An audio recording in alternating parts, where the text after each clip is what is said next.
우리가 사는 현실은 어떻게 보면은 이 강야와 같습니다. 그래서 요즘은 경제적으로 정치적으로 매우 힘든 때를 우리가 살아가고 있는 것입니다. 그래서 그런지 젊은이들의 입에서 현실이 지옥 같다라는 이야기를 또 하기도 합니다. 그래서 지옥이 영어로 헬입니다. 헬. 그래서 헬 조선이다. 지옥 같은 한국이다. 그렇게 말을 하지요. 근데 몇 년 전에 오마이뉴스에서 이제 헬 조선에서 벗어나 가지고 탈조선이다 그런 말까지 했습니다. 그래서 한국을 떠나는 것이 답이다 그런 말을 하는 것입니다. 미래가 없다. 노력을 해도 안 된다. 어, 금수저를 이길 수가 없다. 이런 말이 젊은이들 입에서 거침없이 나오고 있다는 것입니다. 말이 씨가 된다고 이런 말 자꾸 하면 그렇게 되는 것입니다. 그런데 아무리 어렵고 힘이 들어도 여러분 미래가 없다. 헬 조선이다. 이민이 답이다. 금수저를 이길 수 없다. 이런 말은 우리 믿는 사람들이 절대로 하면은 아니 되는 것입니다. 왜 답이 없습니까? 성경에 답이 다 있지요. 다윗 왕이 금수저 물고 태어나서 왕이 되었습니까? 요셉이 금수저 물고 태어나서 국무총리가 되었습니까? 그래서 여러분 우리 예수 믿는 사람들은 하나님이 들었을 때 기분 나쁜 말, 좋지 않은 말을 하면은 아니 되는 것입니다. 여러분 그래서 우리는 하나님이 주시는 믿음을 가지고서 우리 앞의 현실을 잘 이겨서 나아가야 될 줄로 믿습니다. 저는 이렇게 힘들고 어려운 이 시기에 인생의 강야를 지날 때 우리가 오늘 어떻게 해야 하는지 오늘 말씀을 통하여서 은혜를 나누고자 합니다. 먼저 하나님의 의도를 알아야 하는 것입니다. 여러분 이스라엘 백성들이 애굽에서 나와서 적과 꿀이 흐르는 그 가나안 땅으로 가게 될 때 그냥 즉시 보내주지 않으셨습니다. 40년 강야 생활을 하나님께서는 시키죠. 그리고 그 강야 생활의 훈련에서 잘 통과한 사람에게 가나안 땅에 들어가는 그 축복을 주시는 것을 볼 수가 있는 것입니다. 사람은 고난을 거치지 않고 받은 복은 좋은 것으로 여기지를 않습니다. 가치 없게 여기는 것입니다. 고생해서 재물을 모은 사람은 자기의 재산을 지킬 줄 아는 것입니다. 하지만 아무런 고생 없이 그냥 물려받은 그 재산은요, 잃어버리기 쉽다라는 것입니다. 신종 코로나로 인하여서 우리 대한민국 국민들이 참 많은 불안에 떨었고 또 많은 사람들이 죽었습니다. 근데 옛날에 그 조선 시대에는요, 홍역으로 자녀들을 많이 잃었다고 합니다. 요즘에도 제가 뉴스에 보니까 전 세계적으로 홍역이 다시 유행을 하고 있다고 합니다. 그래서 저기 울산 거기에 보니까 이제 주의하라고 그렇게 떴는데, 근데 여러분 이 홍역으로 인하여서 조선 시대의 이 평균 연령, 평균 수명이 어떻게 되는지 아십니까? 60대, 50대, 40대, 30대 이러면은 저는 말을 꺼내지를 않습니다. 평균 수명이 24살입니다. 깜짝 놀란 것입니다. 왜냐?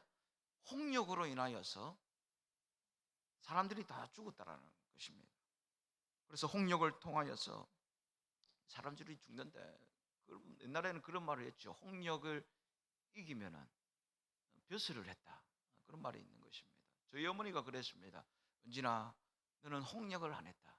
홍역은 죽어서라도 한다더라. 그래서 여러분 제가 예전에 사회가 할 때 홍역이 있는 아이들 집에는 신방도 안 갔습니다.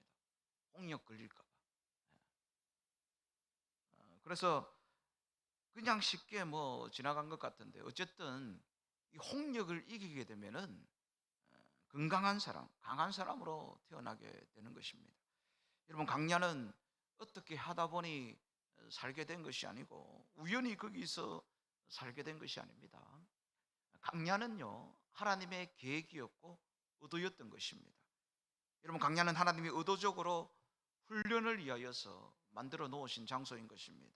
그래서 오늘날 우리가 살아가는 인생의 삶 가운데도 어려움과 또 고통이 올 때 이것이 그냥 나에게 우연히 왔다라고 생각을 하지 마시고 하나님께서 이 시간에 나를 강야로 인도하시는 것이구나.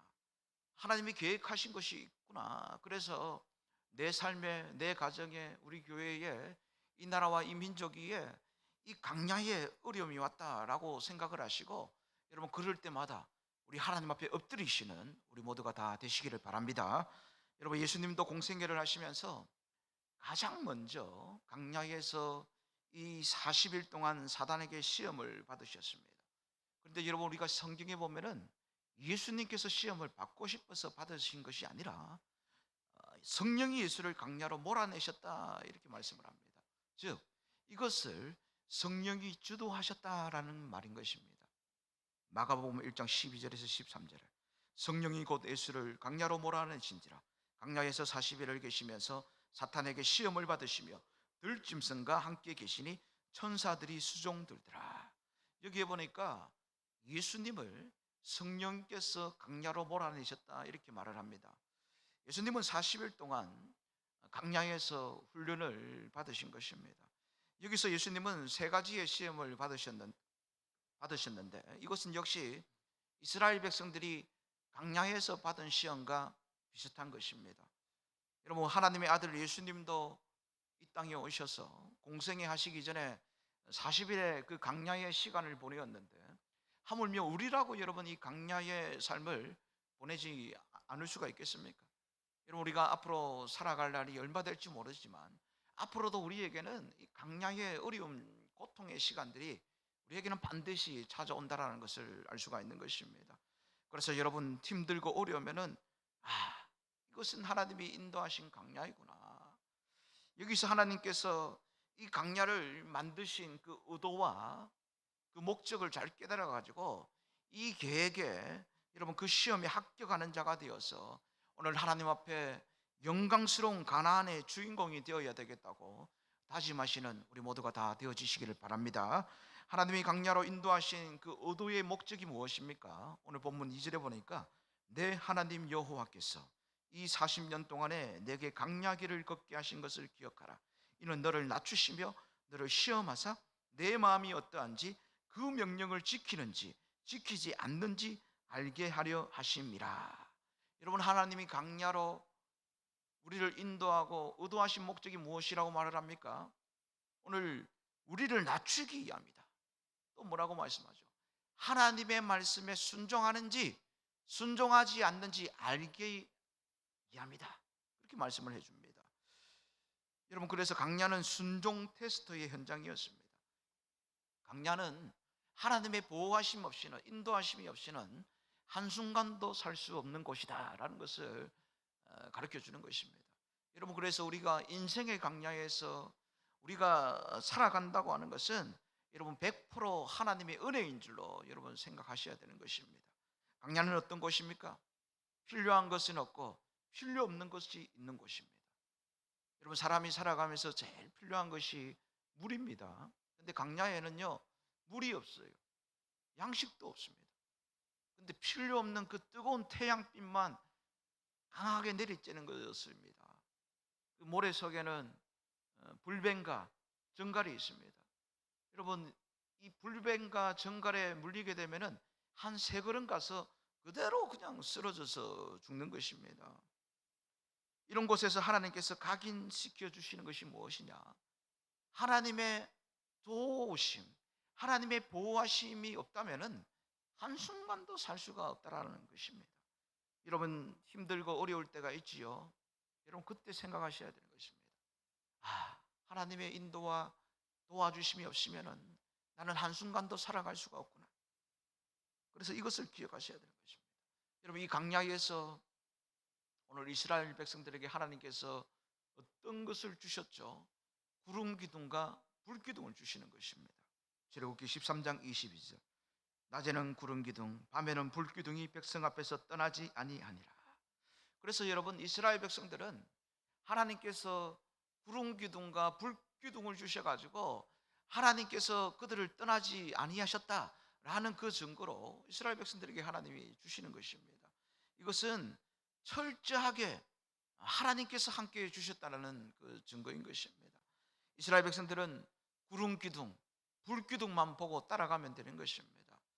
여러분 광야와 같은 이 힘든 세상에서 오늘 여러분 우리는 하나님만 보고 따라가면 되는 것입니다. 오늘날 이 시대에 가장 가시적인 것이 무엇입니까? 이 말씀입니다. 말씀. 그래서 여러분 우리가 강야와 같은 이 세상에서 이 말씀을 붙잡고서 이 말씀을 읽으면서 이 말씀대로 실천하면서 하나님이 인도하시는 그 말씀대로 살아가게 되면은 우리는 이 강야를 무사히 통과하게 되어질 줄로 믿습니다.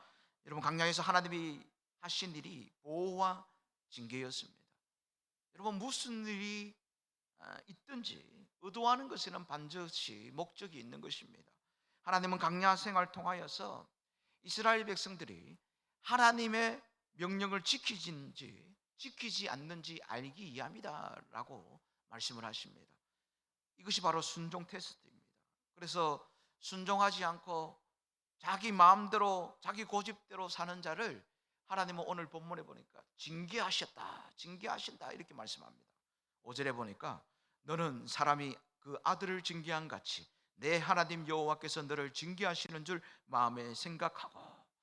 여러분, 이 징계는요 히브리어로 아사르라는 말인데 이 말의 뜻이 무엇이냐니까 교훈한다, 책망한다 이 말이에요.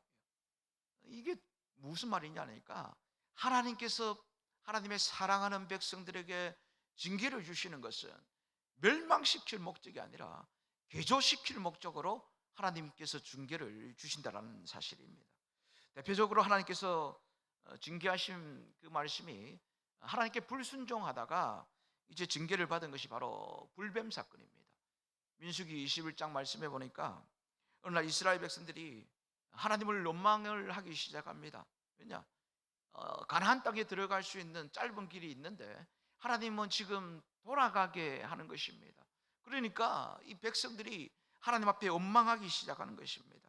지름길이 있어요. 직항로가 있습니다.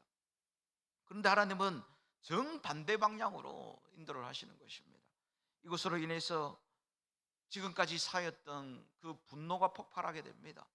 그때부터 백성들은 하나님이 우리를 이 강야에서 죽이려고 애굽 땅에서 우리를 이곳으로 인도했다면서 하나님 앞에 원망하고 불평하기 시작합니다.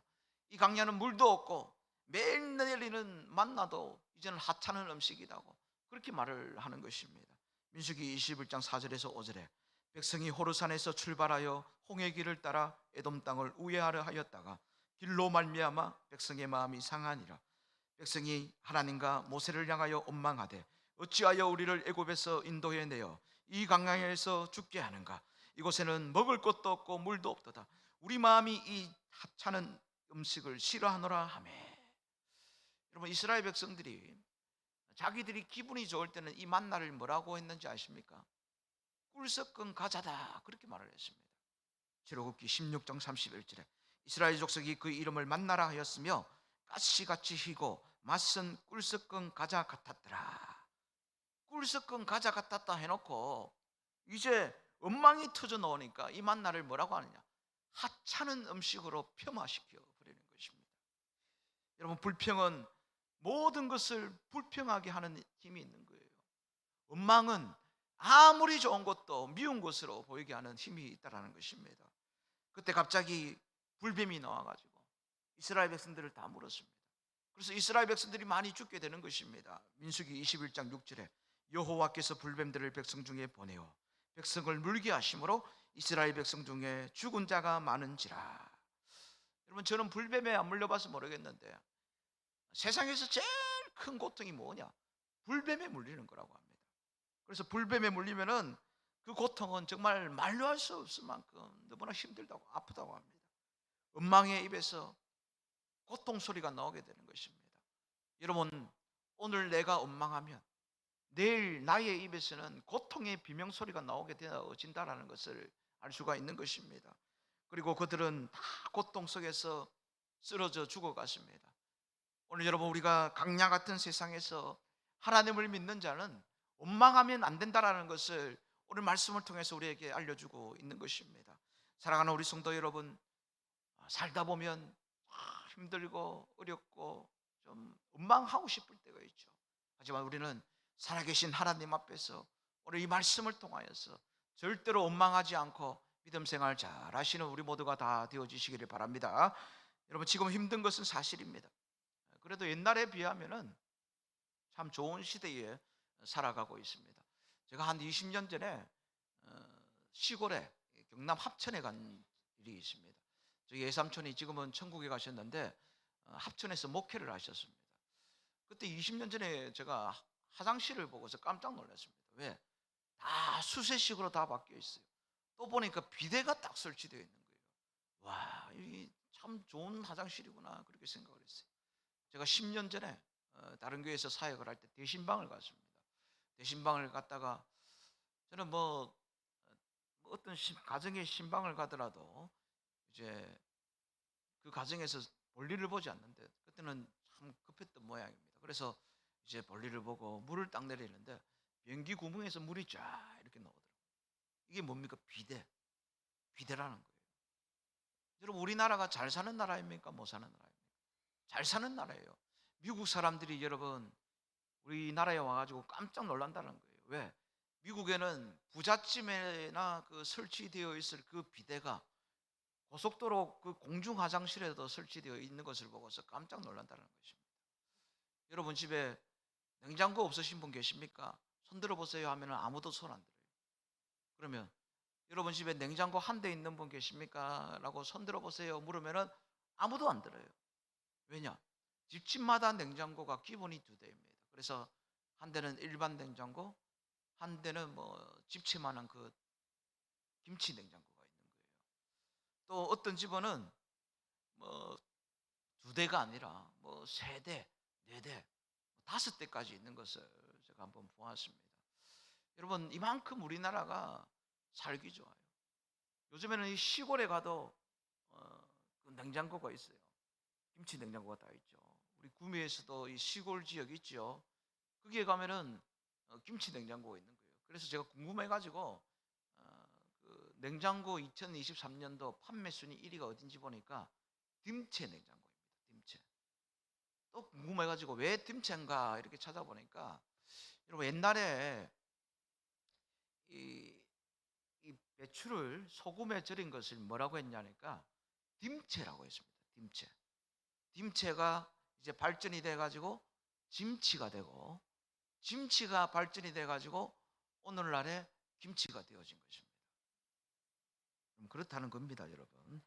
그래서 오늘 우리의 입에서는 여러분 이렇게 좋은 환경 속에서 살고 있는데 원망을 한다는 거예요. 만족을 하지를 못하고 불평을 하게 되어진다는 것입니다. 그래서 지옥 같다, 안 된다, 금수저를 달라, 이길 수가 없다.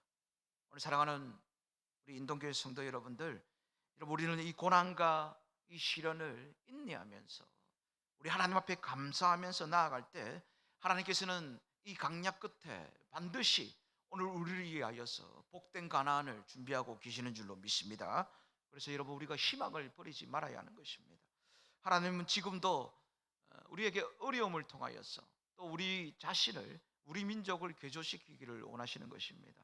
특히 고통의 그 강야가 나의 성격과 나의 인격을 바꾸어주고 개조시키기 주기 때문입니다. 성경에 보면은 모세의 인격을 지면에서 가장 온유한 사람이다 그렇게 말씀을 합니다. 민수기 12장 3절에 보니까 이 사람 모세는 온유함이 지면의 모든 사람보다 다하더라. 여러분 처음부터 모세가 이런 사람이 아니었습니다. 모세는요 힘이 있었던 사람이죠. 그래서 폭력적이고 또 사람을 죽였던 그 살인자가 바로 모세였던 것입니다. 그리고 이 모세가 정말로 급하고 거친 사람이었습니다. 출애굽기 2장 11절에서 12절에 보니까 모세가 장성한 후에 한 번은 자기 형제들에게 나가서 그들이 고되게 노동하는 것을 보더니 어떤 애굽 사람이 한 히브리 사람 곧 자기 형제를 치는 것을 본지라 좌우를 살펴 사람이 없음을 보고 그 애굽 사람을 쳐 죽여 모래 속에 감추니라. 여러분 이 모세가 힘을 함부로 쓰고 폭력을 쓰고 조폭 기질이 있습니다. 그런데 이 모세가 살인을 하고 이제 이삼촌 그 이드로의 집에 가게 됩니다. 거기서 이제 40년 동안 이 모세가 양을 치면서 이제 다 죽게 되는 것입니다. 자기의 급한 성격이 죽게 되고 좋지 못한 그 살인 충동 그런 것도 다 죽게 되는 거예요. 여러분 이 모세가 이제 하나님 앞에서 그리고 되고 나니까 어떻게 됩니까? 하나님께서 모세에게 그 온유하게 되어지게 되니까 하나님께서 그 이스라엘 민족을 이끌어 나아가는 그 놀라운 민족의 지도자로 세워주시는 것을 여러분 볼 수가 있는 것입니다. 여러분, 강야는 무엇이냐? 나를 죽이는 곳이라는 거예요. 그래서 여러분, 삶이 어렵고 힘들다. 와, 나한테는 왜 이렇게 강야가 많으냐? 여러분, 이런 생각이 되어질 때, 아, 이곳에서 하나님이 나에게 신호를 주시는구나. 내보고 죽으라고 이렇게 신호를 주시는구나. 여러분, 이렇게 생각하셔야 되는 것입니다. 내 삶에 왜 40년 강야가 계속 오냐? 나를 더 낮추시고 나를 더 개조시키기 위한 하나님의 방법이라는 것입니다. 그럴 때는 우리가 말을 해야 되는 거예요. 하나님, 내가 또 죽겠습니다. 내가 또 내려놓겠습니다.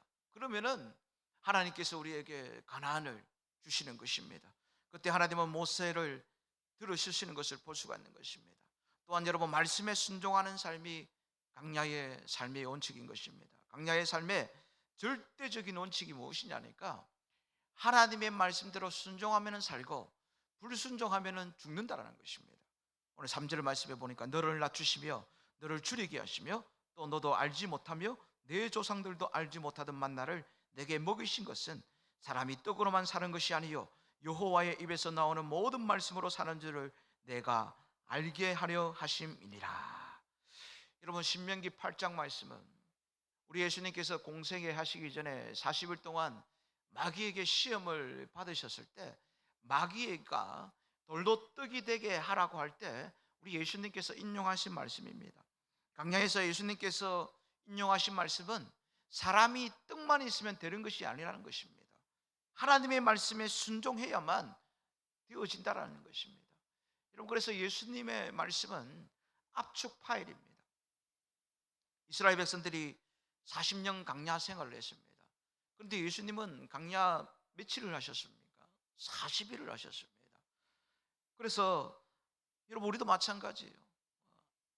그냥 40일을 압축해서 우리가 강야 생활을 하기를 원하겠습니까? 아니면 40년 오리지널로 꽉 채워서 하기를 원하겠습니까? 여러분, 우리도 마찬가지로 예수님처럼 강야는 압축 파일이 되어야 되는 것입니다. 빨리 끝내야 하는 것입니다. 예수님이 마귀의 시험을 이겨버리니까 40일로 그냥 끝나버리게 되는 것입니다. 40년까지 갈 필요가 없는 것입니다. 고통이 오면은 내가 선택의 기로에 설 때가 있습니다. 어떻게 해야 할까 망설일 때가 있습니다. 그때에 오늘 성경 말씀, 사람이 떡으로만 살 것이 아니요 하나님의 입으로 나오는 말씀으로 살 것이라. 그래서 여러분, 우리가 하나님의 말씀 쪽으로 선택해서 나아가면은 우리가 강야를 지나게 되면은 가나안의 축복을 우리 하나님께서 우리에게 주실 줄로 믿습니다. 여러분, 인류 역사상 지금까지 제일 고통의 장소가 어디냐 하니까 아우슈비츠 수용소입니다. 유대인 정신분석학자인 피터 클랭클 박사가 히틀러의 그 아우슈비츠 수용소에서 이제 고통을 당하면서 끝까지 살아남았습니다. 그래서 이분이 그 수용소의 그 체험을 바탕으로 쓴 책이 죽음의 수용소에서라는 책인 것입니다.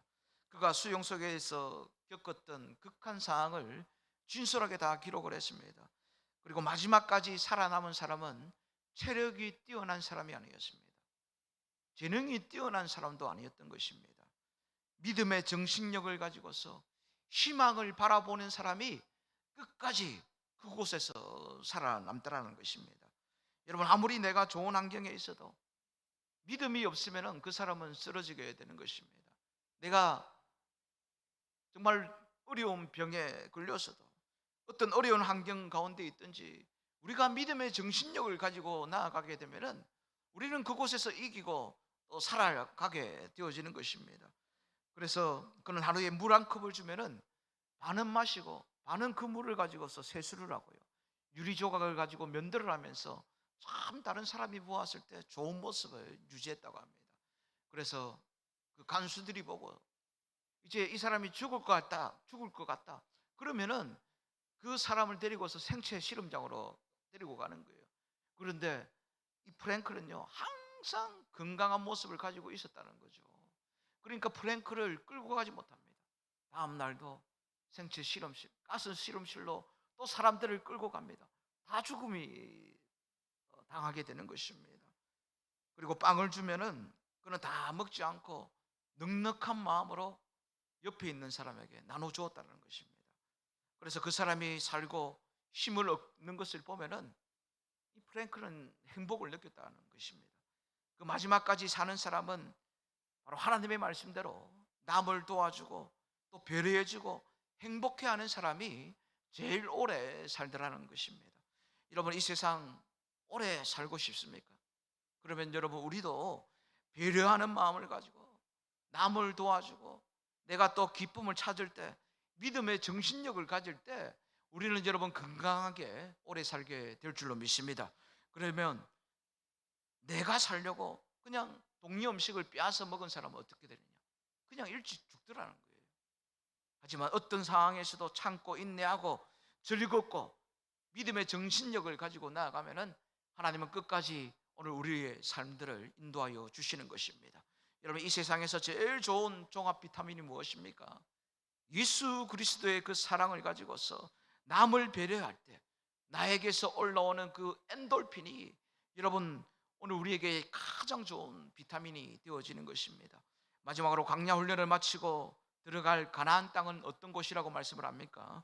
신명기 8장 7절에서 9절에 보니까 내 하나님 여호와께서 너를 아름다운 땅에 이르게 하시나니 그곳은 골짜기든지 산지든지 시내와 분천과 샘이 흐르고 밀과 보리의 소산지요 포도와 무화과와 석류와 감람나무와 꿀의 소산지라. 내가 먹을 것에 모자람이 없고 내게 아무 부족함이 없는 땅이며 그 땅의 돌은 철이요 산에서는 동을 캘 것이라. 여러분, 이것은 무엇이냐? 아름다운 땅이다 이렇게 말을 하고 있습니다. 왜 아름다운 땅입니까?